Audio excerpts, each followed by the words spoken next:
नमस्कार, हरिओम. चातुर्मासातील कहाण्या या उपक्रमाअंतर्गत आज ऐकूयात मंगळागौरीची कहाणी. आटपाट नगर होतं. तिथं एक वाणी होता. त्याला काही मुलगा नव्हता. त्याच्या घरी एक गोसावी येई, अलख म्हणून पुकार करी. वाण्याची बायको भिक्षा आणि निपुत्रिकाच्या हातची भिक्षा घेत नाही असं म्हणून तो निघून जाई.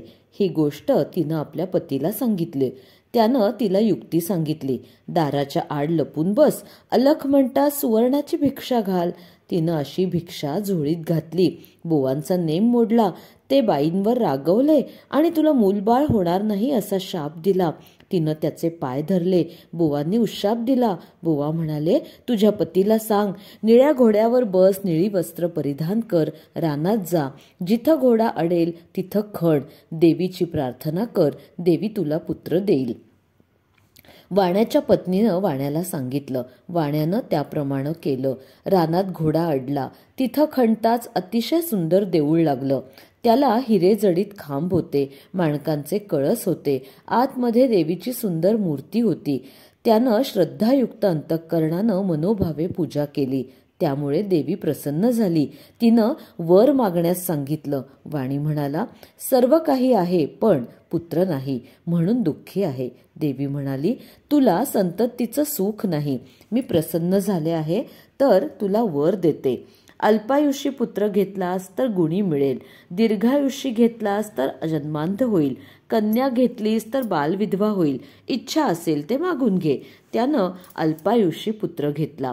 तेव्हा देवीनं माझ्या मागच्या बाजूला जा, तिथं एक गणपती आहे, त्याच्या मागे आंब्याचं झाड आहे. गणपतीच्या दोंडावर पाय दे, एक फळ घे, घरी जाऊन बायकोला खाऊ घाल, म्हणजे तुझा कार्यभाग होईल असं सांगून ती अदृश्य झाली. वाण्यानं त्याप्रमाणे केलं. गणपतीला सांगितलं, तुझ्या नशिबी एकच फळ आहे. फळ घेऊन घरी आला. पत्नीला खाऊ घातलं. तिला दिवस गेले. यथाअवकाश ती बाळंतीण झाली. मुलगा झाला. सर्वांना खूप आनंद झाला. 8व्या वर्षी मुंज केली. 10व्या वर्षी लग्न करा असं ठरलं. काशी यात्रेशिवाय लग्न करायचं नाही असा माझा नवस आहे असं त्यानं उत्तर दिलं. काही दिवसांनी त्या मुलाला मामाबरोबर यात्रेस पाठवलं. मामाभाचे काशीस जात असताना वाटेत एका नगरात काही मुली खेळत होत्या. त्यात भांडण लागलं. एक मुलगी दुसऱ्या मुलीला म्हणाली, किती वाईट मुलगी आहेस तू. तेव्हा दुसरी म्हणाली, माझी आई मंगळागौरीचं व्रत करते, त्यामुळे कोणी वाईट नाही आणि कोणीही वाईट होणारही नाही. मामांनी ते ऐकलं. विचार केला, हिच्याशी आपल्या भाच्याचा विवाह करून द्यावा, म्हणजे सगळं काही चांगलं होईल. कदाचित याचं आयुष्य पण वाढेल. त्या दिवशी त्यांनी तिथं मुक्काम केला. त्याच दिवशी त्या मुलीचं लग्न होतं.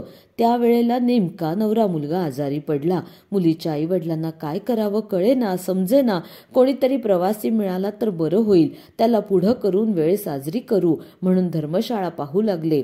त्यांना हे मामाभाचे दिसले. भाच्याला नेलं. गोरज मुहूर्तावर लग्न लावलं. दोघांना गौरी हरापाशी बसवलं. थोड्या वेळानंतर दोघेही झोपी गेले. मुलीला देवीनं दृष्टांत दिला. मुली, तुझ्या पतीला दंश करायला सर्प येईल, त्याला पिण्याकरता दूध ठेव.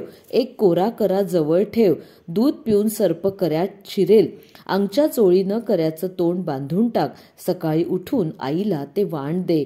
तिनं सर्व तयारी केली. दृष्टांताप्रमाणे घडून आलं. काही वेळानं तिचा पती उठला. भूक लागली होती. त्याला खायला लाडू दिले. फराळ झाल्यावर त्यानं तिला आपली अंगठी दिली. पहाटे उठून ताट घेऊन बिऱ्हाडी गेला. मामाभाचे मार्गस्थ झाले. दुसऱ्या दिवशी हिनं उठून सकाळी स्नान केलं. आईला वाण दिलं. आईनं उघडून पाहिलं, तो आत हार निघाला.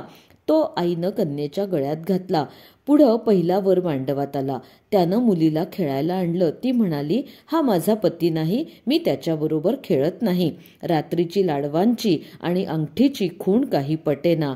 आई वडिलांना पंचायत पडली. हिचा पती आता शोधायचा तरी कसा. मग त्यांनी अन्नछत्र चालू केलं. जो ब्राह्मण येईल त्याचे पाय, अंगठी घालून मुलीनं धुवावेत, आईनं पाणी घालावं, भावानं गंध लावावं आणि बापानं विडा द्यावा असा क्रम चालू केला. शेकडो लोक येऊन जेवू लागले. इकडे मामा भाचे काशीस गेले, तीर्थयात्रा, दानधर्म केला, ब्राह्मणांचे आशीर्वाद घेतले. एके दिवशी भाच्याला मूर्छा आली. यमदूत प्राण न्यायला आले. मंगळागौर आडवी आली. त्या दोघांचं युद्ध झालं. यमदूत पळून गेले. गौर तिथं अदृश्य झाली. भातचा शुद्धीवर आला. मामाला सांगू लागला, मामा मला असं स्वप्न पडलं. मामा म्हणाला, ठीक आहे, तुझ्यावरचं संकट टळलं, उद्या आपण घरी जाऊ. परत येताना ते लग्न झालं होतं त्या गावाला आले. तळ्यावर स्वयंपाक करू लागले तेव्हा दासीनं सांगितलं, इथं अन्नछत्र आहे, त्यामुळे इथं स्वयंपाक करू नका, तिथं जाऊन जेवून या.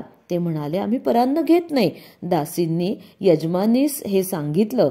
त्यांनी पालखी पाठवली. मोठा मान सन्मान केला आणि त्याला घरी नेलं. पाय धुताना मुलीनं पतीला ओळखलं. पतीनं अंगठी ओळखली. आई वडिलांनी त्याला खूण विचारताच त्यानं लाडवाचं ताट दाखवलं. सर्वांना खूप आनंद झाला. भोजन समारंभ झाला. मामा भाचे सून घेऊन घरी आले. सासूनं सुनेचं पाय धरले. तुझ्यामुळं माझा मुलगा वाचला असं म्हणाली. तेव्हा तिनं सांगितलं, मला मंगळागौरीचं व्रत असतं. ही सर्व तिची कृपा. सासर माहेरची, घरची, दारची सगळी माणसं एकत्र झाली. त्या व्रताचं उद्यापन केलं. तिला जशी मंगळागौर प्रसन्न झाली तशी तुम्हा आम्हाला होवो आणि आपलं सौभाग्य अखंड राहो अशी देवीची प्रार्थना करूयात. ही धर्मराजाला कृष्णानं सांगितलेली 60 उत्तराची कहाणी 5 उत्तरी सुफळ संपूर्ण. श्रीराम.